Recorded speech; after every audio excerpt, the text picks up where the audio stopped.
समझो आप पहले, तो तुम लोग अपना काम करो, ठीक है। समझिए, नंबर 1, संयुक्त या यौगिक संख्या। संयुक्त संख्या कहते हैं किसको, अंग्रेजी में इसको क्या बोलते हैं, कंपाउंड नंबर। कहता है वैसी संख्या जो एक और स्वयं के अलावा कम से कम एक दूसरी संख्या, कम से कम एक हो, ज्यादा से ज्यादा 3 को 4 से कट जाए, लेकिन कम से कम एक से पूर्णतः विभाजित होना चाहिए। संयुक्त संख्या या यौगिक संख्या उसी को बोलते हैं जो एक और स्वयं, देखो बोलता है जो एक और स्वयं के अलावा कम से कम एगो और दूसरा संख्या से कट जाए, दो एगो से बेसी कट जाए, लेकिन कम से कम दूसरा और संख्या रहना चाहिए, एक और स्वयं के अलावा।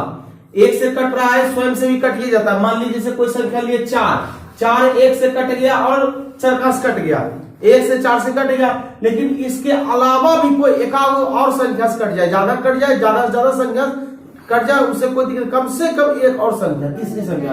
तो ये 2 से कटता है, 2 से भाग लगता है कि नहीं, 4 2 से 1 से भी कटता है, 2 से भी कटता है और 4 से भी कटता है, तो 3 संख्या से हो गया कि नहीं। वही कहता है कम से कम 3 संख्या से विभाजित हो, 4 संख्या से हो जाए, 5 6, 1 में भी आता है, 2 में भी आता है, 3 में भी आता है और 6 में भी आता है, हो रहा है कि नहीं। लेकिन अभाज्य संख्या जो है, अभाज्य संख्या सिर्फ एक और अपने से कटता है। जैसे 3 ले लिए, 1 काम में आता है और 3 काम में आता है,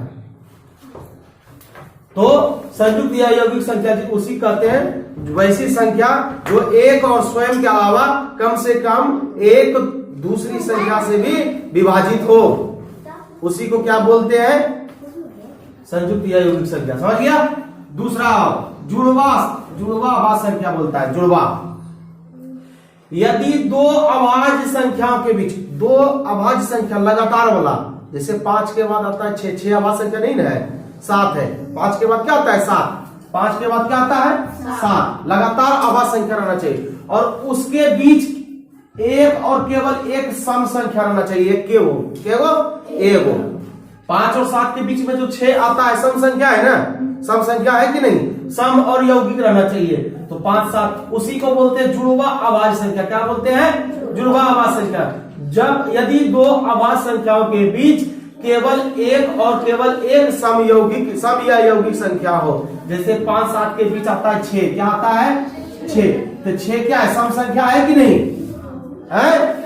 11 13 के बीच में क्या आता है 12 सम संख्या है कि नहीं, तो इसी को क्या बोलते हैं, जुड़वा अभाज्य संख्या। तीसरा आइए अपवर्तक, गुणनखंड जिसको बोलते हैं ना, अपवर्तक यानी गुणनखंड। कहता कि पूरी बांटने वाली संख्या, पूरी बांटने यानी भाग लगने वाली संख्या, जो पूरा भाग लगा दे, कोई भी संख्या को पूरा अपनी आप पूरे काट ले, है ना, वह बंटने वाली संख्या का क्या कहलाता है, अपवर्तक। क्या कहलाता है, अपवर्तक। जैसे 6 का अपवर्तक, 6 के कस कटता है, 1 से काटेंगे तो 6 बार में 6 कट गया, 2 से काटेंगे 3 बार में 6 कट जाएगा, 3 से काटेंगे 2 बार में 6 कट जाएगा, 6 से काटेंगे तो 1 बार में 6 कट जाएगा। तो इसी को उसका अपवर्तक, 6 का अपवर्तक हो गया, यानी गुणनखंड हो गया, 1 2 3 और 6, इसी से 6 कटता है, इसके अलावा किसी से नहीं कटता है। समझ गए ना। अपवर्तक पूरी बांटने वाली संख्या को क्या बोलते हैं, बांटने वाली संख्या का अपवर्तक कहा जाता है। आइए अपवर्त गुणज है ना, अपवर्त गुणज। कहता किसी संख्या के गुणजों को यानी गुना होना चाहिए। 3 से गुना करते हैं, 3 6 3 9 3 4 12 3 5 15 3 6 18 3 7 21, यानी 3 से कोई भी संख्या गुना कर दो, जो आएगा वो उसका क्या कहलाएगा, अपवर्त कहलाएगा, यानी गुणज कहलाएगा। क्या कहलाएगा, गुणज कहलाएगा। वही कहता है किसी संख्या के गुणजों को उस संख्या का क्या कहते हैं, अपवर्त कहते हैं। क्या कहते हैं, अपवर्त। अपवर्तक का एक नाम और है गुणनखंड। क्या नाम है उसका, गुणनखंड। और अपवर्त का एक नाम है गुणज। क्या नाम है, गुणज। समझ में आ गया।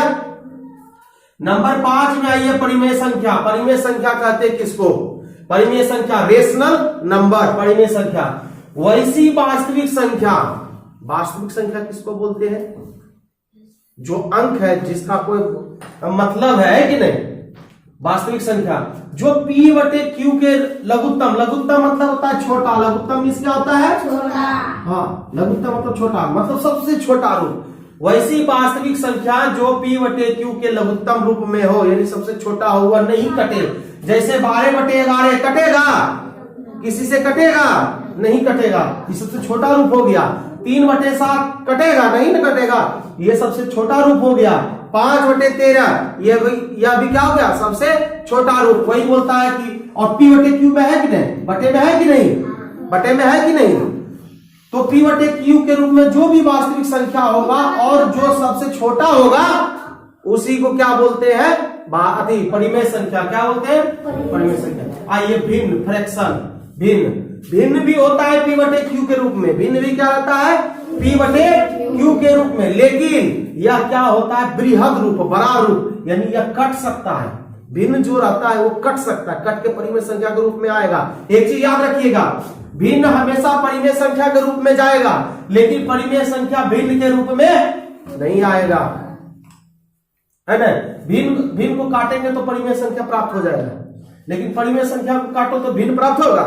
नहीं, काटने पर कभी प्राप्त नहीं होगा। तो परिमेय संख्या के बृहद रूप को क्या बोलते हैं? भिन्न कहते। क्या बोलते हैं? भिन्न। नहीं समझ में आ रहा है? चुप रहने बोलते हैं। ओ परिमेय संख्या, इरिटेशनल नंबर। वैसी वास्तविक संख्या जो परिमेय संख्या न हो, सीधी बात है, जो p बटे q के रूप में नहीं हो, p बटे q के रूप में नहीं हो। जैसे √2, √3, यह कभी बटे में अबे नहीं करेगा। इसका मान निकालो ना, बटे में कभी नहीं आएगा, कभी बटे में अबे नहीं करेगा बराबर, है ना? बराबर कभी नहीं आएगा। इसीलिए इसको क्या बोला जाता है? अवाच्य संख्या। क्या बोला जाता है? सॉरी, अपरिमेय संख्या। क्या बोलते हैं इसको? अपरिमेय संख्या बोलते। क्या बोलते हैं? हाँ, इतना याद रखना।